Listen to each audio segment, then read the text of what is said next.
Welcome to the Anti-War Room. This is Tom Andrews. This is MoveCongress.org, and we're sitting here talking about what's happening this week in Congress, what's going to happen in the next few weeks, to try to make sense of all this. And we have Kanegis, who is with us, and we have Darcy Scott-Martin. And first of all, who are you and what do you do?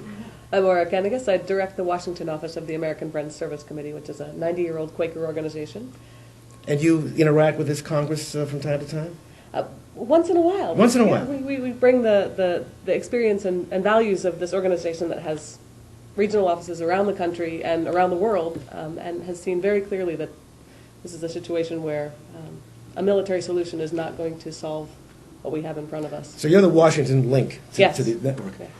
Who are you, Darcy Scott-Martin? I work for TrueMajority.org, which is a project that originally started with Business Leaders for Sensible Priorities, a project of Ben Cohen of Ben & Jerry's Ice Cream.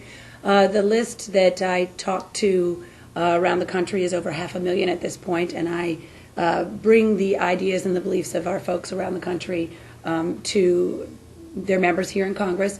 I also try to talk to our members out in the country about what's actually happening in Congress, which often doesn't get very good reporting in their local area. And we've been working against the war since its initiation, and our members have actively felt that that was a priority, and we continue to both engage members of Congress here and talk to members about talking to their members back home about the war. Got it. Okay. And I'm Tom Andrews, National Director of Win Without War, and both organizations are part of this network. And we're going to try to make sense of what's going on in Congress because, you know, I've given up on the president. I don't know about the two of you. But the only way we're going to be able to stop this war is to get Congress to stop the war, despite the president. And of course, Congress, having served in Congress myself, I can tell you, it's a very, well, let's say it's a morass sometimes by design. And so we're going to try to help each other and help everyone viewing this to sort this out and make sense. Okay, here we are. It's the week of the 12th of February, and we have a non-binding resolution on the floor of the House. They're going to shut down the House for 3 days.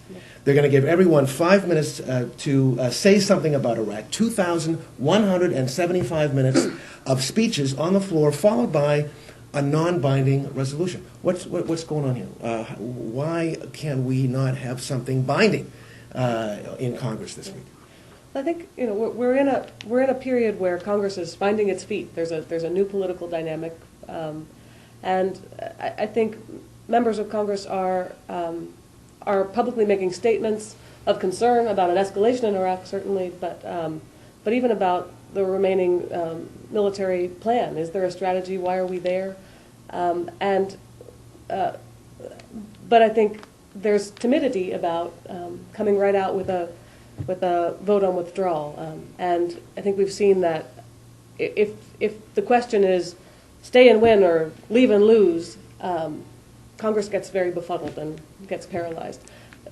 The non-binding resolution is an attempt to start to change the conversation and open up space for members to start to show their concern about the president's plan. So it's a step to breaking this timidity and taking action. Does this make sense? It's a way that they're going to be measured as they've been measured many times before. There are new members of Congress, obviously, who won in this last cycle, and they had a pretty clear message about why they came to Congress. People told them pretty firmly, we want you here because we're concerned about the war. However, the remaining members have had many years of past votes that in fact do reflect some of their beliefs about the war. You can go back to the initial vote on the war. Next would be a strong showing in 2003 when 135 members voted either against the supplemental or did not vote as a protest vote. Supplemental being the appropriations bill, the money. The money that then pays for the war specifically, not for the Pentagon and not for the regular military.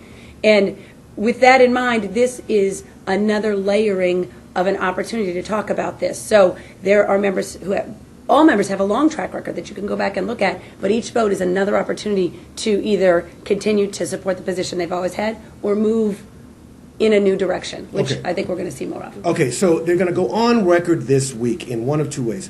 One, they're going to be able to give a speech, 5 minutes, and two, they're going to actually vote on whether they agree with the president's policy in Iraq, right? So at the end of the week, those two things will be accomplished. Something that people have confused, have asked me about anyway, is well, look, there are at least 24 bills and resolutions, something that people, which one should we focus on? What's the answer to that? How do you look at the large number of resolutions that are up on the floor? And by the way, you can see them on the MoveCongress.org website. All the bills that have anything to do with Iraq, we've got them up there. But what about them? I would say that at the beginning of a Congress, you see an exchange of ideas happening. You see members of Congress putting out placeholder marker bills that just show where they are on the spectrum. And there's some wonderful bills out there that I think we would love to see enacted tomorrow. And the process of building toward a bill having the momentum to actually win in Congress is a very different process. And the House and Senate also differ very much on how you get a bill to the floor and what can happen once a bill gets there. And some of that process dictates, the fate of some of these excellent measures that may be used as a tool to build co-sponsorship, to show how many members agree with this very strong position. It can help map out other ideas. Blumenauer's bill talks about a Middle East peace process being part of what will disentangle this situation, and it can help to bring ideas into the conversation. Okay, so it's a marker bill. You are making your mark on this issue, right. Mm-hmm. Exactly where you stand and how much support you have by how many co-sponsors you get. So part of the process, call your member, talk to your member, say, sign on to the marker bill that you think right. your member should support, like HR 508 or anything right. else. Mm-hmm. But what else? What are the other ways? We've got this resolution. We've got this vote coming up this week. What happens then? Mm-hmm. How does the Congress actually start using the power of the purse to change this? Well, there are a number of bills that go through Congress typically, and I would say almost always, only in recent years we've had a little bit of trouble with that, and they are our ways that we spend our money. So both our authorization process and our appropriations process are bills that are going to move through Congress kind of no matter what. So with that in mind, both A, that's ways that we are going to pay or not pay for this war, and B, ideas that come out of specific pieces of legislation then can be attached to these bills that are going to move no matter what. So your really good idea about, and I need to refer to Barbara Lee's really good idea about no permanent bases, is going to have far more stickability and ability to move through the process by being attached to a specific bill. Yeah. Our first opportunity at this will be the supplemental that the President will be talking about to pay for Iraq up to the next budget, which is FY 2008, when the war in Iraq will start being part of the permanent budget process. So with that in mind, we need to look at the ways that both the ideas we have are being attached to legislation that's going to move no matter what, and where the bills are that actually write the checks to pay for the war. Okay, so that bill that's going to happen no matter what is the supplemental appropriation. The president's going to run out of money. Mm-hmm. He needs Congress to give him more money to get him to the end of September, and that's the supplemental. That is coming up. In fact, that is before, already it's in the Congress. It's being considered by the Appropriations Subcommittee on Defense, and they're going to vote something out sometime in March. So between now and then is when we should be talking to our members of Congress to say, look, when the supplemental appropriation comes out and you can use the power of the purse, use it to stop the president and and his Iraq policy. We're going to be talking to Jack Murtha, who's the chairman of that committee, that subcommittee on defense, right here. And people are going to be able to see, click on in the next few days and talk to, hear from Jack Murtha and talk about this at MoveCongress.org. But one last thing, and that is, it's the 12th. Next week is President's Day week. Everyone gets to go home for recess. It's the Congressional District work period. What should people be doing between now and then? I think it's very important that folks try to schedule visits with their member of Congress or congressional staff while they're home in the district. And I think this is an important time to lay out two things. One, it's incredibly important that Congress have the courage to take its power of the purse. And that courage is only going to come from constituents. And the more constituents and the more varied constituents, the people that they don't expect to see in their offices, the teachers and mothers and nurses and real construction people, workers real and people who are not don't think of themselves as activists, but who feel very deeply that this war needs to end and it needs to end now. I think also we have to have one eye on Iran and the fact that we're seeing a increasingly belligerent posture by this administration, and the more that folks at the grassroots can say enough, we need to invest in diplomacy, we need to invest in human development, we need to invest in other tools, less expensive tools in lives and treasure for making this world a safer, more stable place. So end the war in Iraq, don't start a war in Iran. That's fairly straightforward.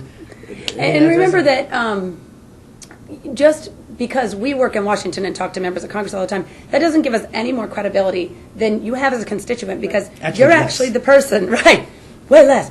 You're actually the person who votes for the member, who talks to your neighbors about that member, who affects their ability to get elected again. So through the MoveCongress.org website, the Takes Action site, there'll be an opportunity to go to some meetings that are already pre-planned if you feel like you might feel uncomfortable making a meeting yourself, but you should feel as a constituent that you have every right to be there, every right to call, every right to give them your opinion. That's your job, and that's how they got elected. So taking that opportunity next week is vital, and then when we come back, we'll start in on the next things that pay the bills on the war in Iraq, which is defense authorization and appropriations. Okay, so that's our strategy for the week.